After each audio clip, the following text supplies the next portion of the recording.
ಎಲ್ಲ ಸೌಜನ್ಯ ಪರ ಹೋರಾಟಗಾರರಿಗೆ ನಮಸ್ಕಾರಗಳು. ವಿಷಯ ಏನು ಅಂತ ಹೇಳಿದರೆ, ಕಳೆದ 12-13 ವರ್ಷಗಳಿಂದ ಶ್ರೀ ಮಹೇಶಣ್ಣನವರು ಸೌಜನ್ಯ ನ್ಯಾಯಪರ ಹೋರಾಟವನ್ನು ಮಾಡ್ತಾ ಬಂದು ಈಗ 2025ನೇ ಇಸವಿ ಆಗಿದೆ.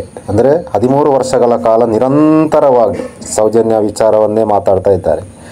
ಈಗಿನ ಬೆಳವಣಿಗೆ ಏನು ಅಂತ ಹೇಳಿದರೆ, ಪ್ರತಿ ಜಿಲ್ಲೆಗಳಲ್ಲಿ, ಕರ್ನಾಟಕದಾದ್ಯಂತ, ದೇಶದಾದ್ಯಂತ ಎಲ್ಲ ಜಿಲ್ಲೆಗಳಲ್ಲಿ ಕಾಲೇಜು ವಿದ್ಯಾರ್ಥಿಗಳು, ಎಲ್ಲ ಯುವ ಜನಾಂಗದವರು ಎಲ್ಲರೂ ಇದರ ಜಸ್ಟಿಸ್ ಫಾರ್ ಸೌಜನ್ಯ ಎಂಬ ವೇದವಾಕ್ಯವನ್ನೇ ಮಾತಾಡ್ತಾರೆ. ಅಂದರೆ ಜಸ್ಟಿಸ್ ಫಾರ್ ಸೌಜನ್ಯ, ಸೌಜನ್ಯನಿಗೆ ನ್ಯಾಯ ಸಿಗಲಿ.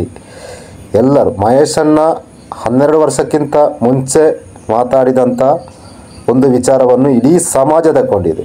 ಮಾಧ್ಯಮಗಳು ತಗೊಂಡಿದ್ದಾರೆ, ಕೇರಳದ ಮಾಧ್ಯಮಗಳು ತಗೊಂಡಿದ್ದಾರೆ, ದೇಶದಾದ್ಯಂತ ಮಾಧ್ಯಮಗಳು ಮಾತಾಡ್ತಾ ಇವೆ. ಸತ್ಯ ಇಲ್ಲದೆ ಇವರೆಲ್ಲ ಮಾತಾಡ್ತಾರಾ?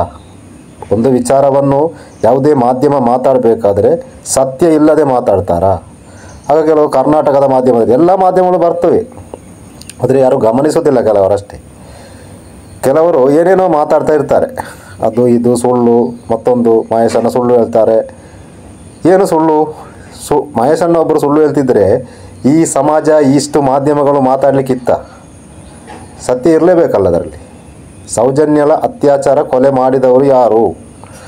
ಇದರ ಬಗ್ಗೆ ಒಂದು ಪ್ರಶ್ನೆ ಎತ್ತಿ ಮಹೇಶಣ್ಣ ಇದುವರೆಗೆ ಒಂದೇ ಒಂದು ಪ್ರಶ್ನೆ, ಸೌಜನ್ಯ ಅತ್ಯಾಚಾರ ಕೊಲೆ ಮಾಡಿದವರು ಯಾರೆಂದು ಸಮಾಜಕ್ಕೆ ತಿಳಿಬೇಕು, ಕಾನೂನಿಗೆ ಗೊತ್ತಾಗಬೇಕು. ಈ ಜನಸಾಮಾನ್ಯರು ಈ ರೀತಿ ಅತ್ಯಾಚಾರ, ಅನಾಚಾರ, ಬಡವರಿಗೆ ಆಗುವಂಥ ಅನ್ಯಾಯ, ಅಕ್ರಮಗಳು ಯಾರು ಮಾಡ್ತಿದ್ದಾರೆ ಎಂದು ತಿಳಿಬೇಕು. ಅವರು ಕಾನೂನಿನ ಮುಂದೆ ಬರಬೇಕೆಂಬ ಒಂದು ಹೋರಾಟ ಬಿಟ್ಟರೆ ಯಾವುದೇ ಕ್ಷೇತ್ರದ ವಿರುದ್ಧ ಅಲ್ಲ, ಯಾವುದೇ ಧರ್ಮದ ವಿರುದ್ಧ ಅಲ್ಲ, ಯಾವುದೇ ಜಾತಿ ವಿರುದ್ಧ ಅಲ್ಲ, ಇದು ಯಾವುದೂ ಅಲ್ಲ. ಒಬ್ಬ ಧೀಮಂತ ಹೋರಾಟಗಾರ ಅಂತ ಹೇಳ್ಬೋದು ಮಹೇಶಣ್ಣನನ್ನು. ಅವರೊಟ್ಟಿಗೆ ಈಗ ಗಿರೀಶ್ ಮಠಣ ಸರ್, ಜಯಂತ್ ಸರ್, ಪ್ರಸನ್ನಕ್ಕ, ತಮ್ಮಣ್ಣ ಶೆಟ್ಟಿಯವರು, ತುಂಬ ಮಂದಿ, ಈಗ ಹೇಳಲಿಕ್ಕೆ ಹೋದರೆ ತುಂಬ ಮಂದಿ ಇದ್ದಾರೆ ಅವರ ಒಟ್ಟಿಗೆ ನಿಂತುಕೊಂಡು ಈ ಹೋರಾಟವನ್ನು ಮುಂದುವರಿಸಿಕೊಂಡು ಹೋದವರು. ಎಲ್ಲ ಜನಸಾಮಾನ್ಯರ ಒಂದು ಹೋರಾಟ ಇದು. ಮಹೇಶಣ್ಣ ಒಬ್ಬ ಜನಸಾಮಾನ್ಯರ ನಾಯಕ ಅಂತ ಹೇಳ್ಬೋದು ಮಹೇಶಣ್ಣನನ್ನು. ಏನೆಲ್ಲ ಅಪವಾದಗಳು ಅವರ ಮನೆಯವರಿಗೆ ಹೇಳಿದರು, ಬರೆದು ಹಾಕ್ತಾ ಇದ್ದಾರೆ, ಬಾಯಿಗೆ ಬಂದಂತೆ ಬೈತಾ ಇದ್ದಾರೆ. ಗಿರೀಶ್ ಮಠಣ್ಣ ಸಾರನ್ನೆಲ್ಲ ಏನೆಲ್ಲ ಬೈತಾ ಇದ್ದಾರೆ, ಯಾವ ಕಾರ್ಯಕ್ಕೆ ಅಂತ ಗೊತ್ತಾಗೋದಿಲ್ಲ. ವಾಸ್ತವ ವಿಚಾರಗಳನ್ನು ಮಾತಾಡೋದು ಈ ಸಮಾಜದಲ್ಲಿ ತಪ್ಪಾಗ್ತದೆ ಅಂತ ಹೇಳಿದರೆ ಇದು ದೊಡ್ಡ ವಿಚಾರ. ಅಂದರೆ ವಾಸ್ತವ ವಿಚಾರಗಳನ್ನು ಮಾತಾಡಬಾರ್ದಾ? ಯಾವುದೇ ಅನ್ಯಾಯ ಆದಾಗ ಅದಕ್ಕೆ ಧ್ವನಿ ಎತ್ತಬಾರ್ದಾ? ಅನ್ಯಾಯವನ್ನು ಸಹಿಸಿ ನಾವು ಯಾರ್ದೋ ಕಾಲಿನ ಕೆಳಗೆ ಒಂದು ಕಾಲಿನ ಕೆಳಗೆ ಒಬ್ಬ ಅಡಿಯಾಳಾಗಿ ಬದುಕುವಂಥ ವ್ಯವಸ್ಥೆ ಇದು. ಪ್ರಜಾಪ್ರಭುತ್ವ ದೇಶದಲ್ಲಿ ಅನ್ಯಾಯ ಮಾಡಿದವರನ್ನು ಶಿಕ್ಷಿಸುವ ಕಾನೂನು ಇದೆ. ಇಲ್ಲಿ ತಪ್ಪು ಮಾಡಿದವರಿಗೊಂದು ಶಿಕ್ಷೆ ಆಗಲೇಬೇಕು. ಅದು ಯಾವತ್ತಾದರೂ ಆಗ್ತದೆ. ಸತ್ಯವನ್ನು ಮೆರಪಾಚಲಿಕ್ಕೆ ಯಾರಿಂದಲೂ ಸಾಧ್ಯ ಇಲ್ಲ. ಸುಳ್ಳು ಹೇಳಿ ತುಂಬ ದಿವಸ ಮುಂದೆ ನಡೀಲಿಕ್ಕೂ ಸಾಧ್ಯ ಇಲ್ಲ ಯಾರಿಗೂ.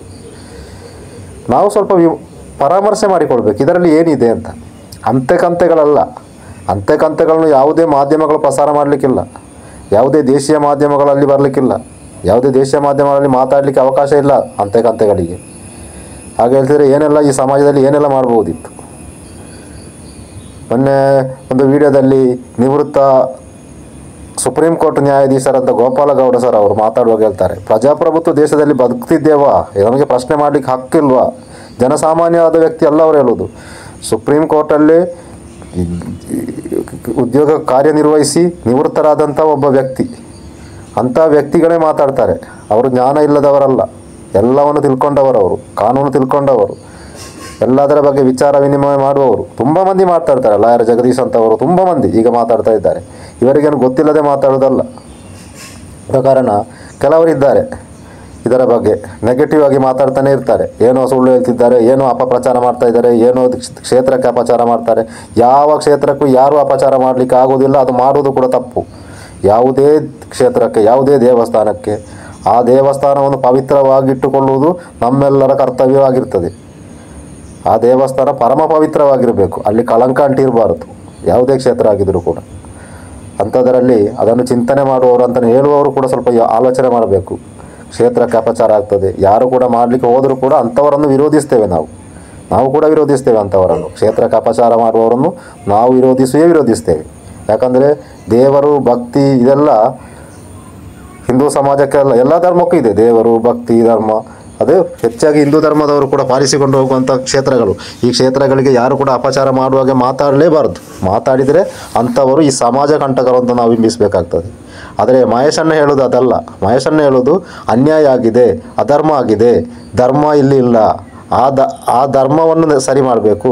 ಅತ್ಯಾಚಾರ ಕೊಲೆಗಳಾಗಿದೆ. ಸೌಜನ್ಯ ಎಂಬ ಹುಡುಗಿಯನ್ನು ಹೆಣ್ಣು ಮಗುವನ್ನು ಕ್ರೂರವಾಗಿ, ಅದರ ಜಡ್ಜಿಮೆಂಟೆಲ್ಲ ನೋಡಿದವರಿಗೆ ಗೊತ್ತು. ಅಂದರೆ ಆ ಜಡ್ಜಿಮೆಂಟನ್ನು ಪರಾಮರ್ಶಿಸಿ ನೋಡಬೇಕು ಅದರಲ್ಲಿ ಏನು ಬರೆದಿದೆ ಅಂತೇಳಿ, ಯಾವ ರೀತಿಯಲ್ಲಿ ಆ ಹೆಣ್ಣು ಮಗಳನ್ನು ಕೊಂದಿದ್ದಾರೆ ಅಂತ ಅದರಲ್ಲೆಲ್ಲ ಮೆನ್ಷನ್ ಮಾಡಿ ಉಂಟು ಆ ಪೋಸ್ಟ್ ಮಾರ್ಟಮ್ ರಿಪೋರ್ಟ್ಗಳಲ್ಲಿ.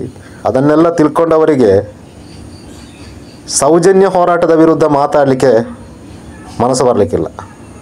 ಆ ಕ್ರೂರತೆಯನ್ನು ಆಲೋಚನೆ ಮಾಡಿದವರಿಗೆ ಅದನ್ನೊಂದು ತಿಳ್ಕೊಳ್ಬೇಕು.